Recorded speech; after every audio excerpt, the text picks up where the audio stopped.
Qazim Laçi është kthyer në idhull në Turqi se sezonin e shkuar ishte një nga lojtarët më të rëndësishëm të Rizespori, me sfushori kombëtares ka zënë vendin e tij në formacion si lider, teksa ka dhënë një intervistë gjatë për media turke, ku foli për objektivat e skuadrës për edicionin e ri, jetën në Rize, rolin e tij në fushë, golat më të veçantë të karrierës dhe mesazhin për tifozët. Laçi thekson se skuadra nuk dëshiron të mjaftohet me suksesin e sezonit të kaluar dhe se objektivi është arritja rezultate edhe më të mira. Si e vlerësoni sezonin e kaluar? Me një fjalë vlerësoj si të suksesshëm. Natyrisht në disa ndeshje nuk arritëm rezultatet që dëshironim, por duke mbyllur kampionatin në vendin e 8, besoj se arritëm një nga renditjet më të mira në historinë e klubit. Edhe në aspektin personal u ndjeva shumë mirë këtu. Fakti që kisha shok skuadra me të cilët flisnin të njëjtën gjuhë ma lehtësoi procesin e përshtatjes. Unë jam gjithmonë një futbollist që synon të jap kontribut për ekipin, ndërsa përpiqesha të ndihmoja skuadrën me golet e mia. Synimi im ishte gjithashtu të rrisja nivelin e performancës personale. Mbështetja që mora nga shokët e skuadrës gjatë kësaj periudhe ishte shumë e rëndësishme për mua. Gjithashtu këshillat e dy trajnerëve me të cilët punova dhe besimi që ata treguan ndaj meje patën një rol të madh në paraqitjet e mia gjatë sezonit të kaluar.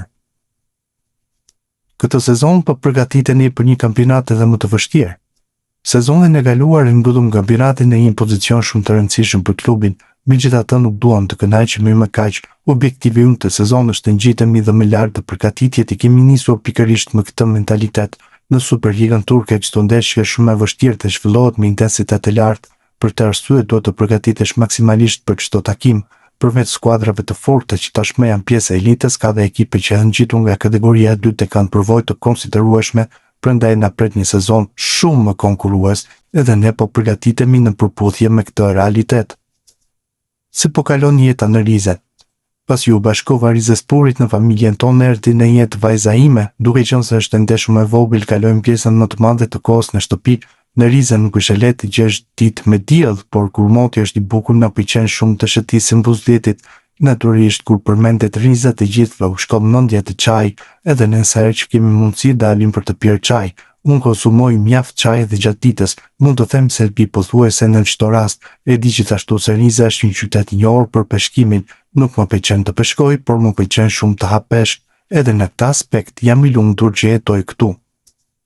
Çfarë mund të thuash për të ardhmen tënde te Rizespor? Aktualisht kam dhe 2 vite kontratë, prioriteti im është ta shfrytëzoj këtë periudhë në mënyrën më të mirë të mundshme dhe të jap Rizesporit kontributin maksimal në fushë. Në këtë moment të karrierës sime fokusimi vetëm është te Rizespori, më pas koha do ta tregoj se çfarë do të ndodh. Në cilin pozicion ndihesh më komod në fushë? Që nga fëmijëria janë formuar për të luajtur në të gjitha rolet mes fushës, mund të aktivizohem si numër 6, numër 8 apo numër 10. Që nga pjesa e dytë të sezonit të kaluar kam luajtur kryesisht si numër 10. Trajneri më jep një liri të rëndësishme në fushë, kur është e nevojshme zbres si numër 8 për të organizuar lojën, ndërsa në raste të tjera kaloj si numër 6 për të ndihmuar mbrojtjen, cili do qoftë roli që më besohet të përpiqem gjithmonë të jap maksimumin tim. Cili është goli që nuk e harron kurrë? Golat që kam shënuar kundër Fenerbahçes dhe Gaziantep janë shumë të veçantë për mua, megjithatë goli ndaj Gaziantepit ka një vend më të veçantë sepse na solli fitoren. Ke një mesazh për tifozët? Sezonin e kaluar patë momente me ulje ngritje në rezultate, megjithatë sidomos të pjesën e fundit të kampionatit krijuam një identitet të mirë loje dhe arritëm rezultate pozitive. Kërkesa ime më e madhe për tifozët është të jenë pranë nesh në çdo rrethana. Ashtu si fitorit i bëjnë ata të lumtur dhe ne lumturohemi prej tyre.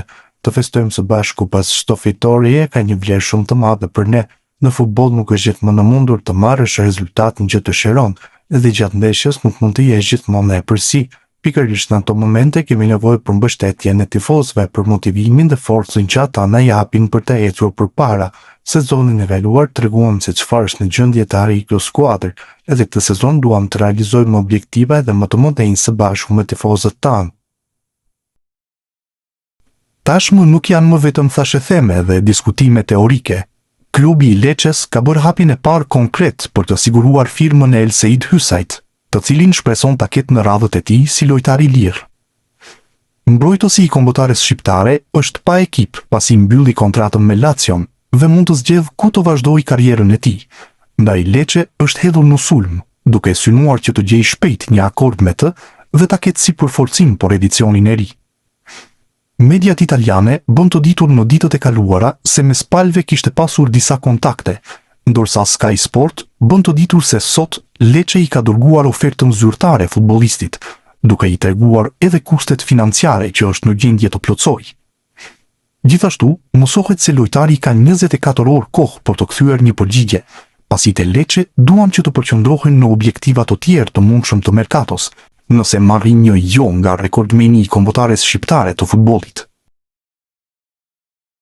Sulmuesi i kombëtares shqiptare, Rej Manaj, ka bërë së fundmi një reagim në Insta Story, duke treguar se nuk ka rrjet social tjetër përveç Instagramit.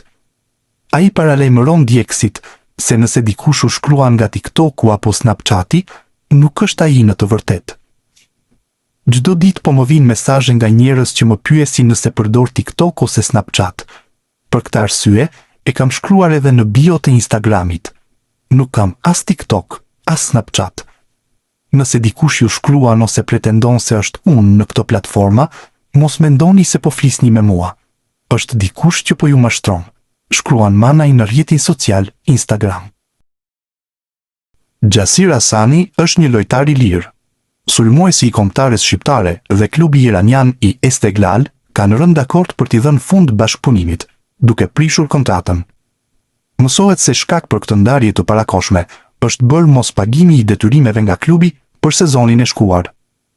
Është vetë 31 vjeçari nga Shkupi që e ka njoftuar këtë vendim për të prishur kontratën, gjë që nuk është refuzuar nga Esteglal.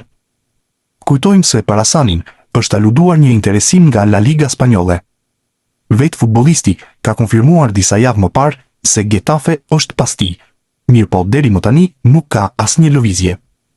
Vlen të theksohet se në formën e Hasanit ndikoi shumë edhe lufta në lindjen e mesme, duke bërë që kampionati i Iranit të ndalohej. Kjo detyroi 31 vjeçarin të rikthehej disa kohë në Shqipëri, duke u stërvitur edhe me Partizanin, por humbi vendin në kombëtare.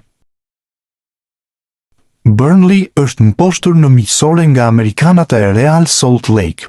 Kjo sfidë prove pati dominues ekipin nga SBA-ja, me këta të fundit që triumfuan 4-1. Gjurmë në këtë ndeshje la edhe Armando Broja, edhe pse jo pozitive. Në minutën e 5 të sfidës, sulmuesi të kombëtares shqiptare ju besua një 11 metrësh, mirë po Broja gaboi nga penaltia. Në minutën e 67, 24 vjeçari shqiptar u zvendësua, duke i lënë vendin sone. Kështu, Broja nuk shfrytëzon mundësinë e artë, që ndoshta mund të jepte shpresa për minuta në sezonin e ri.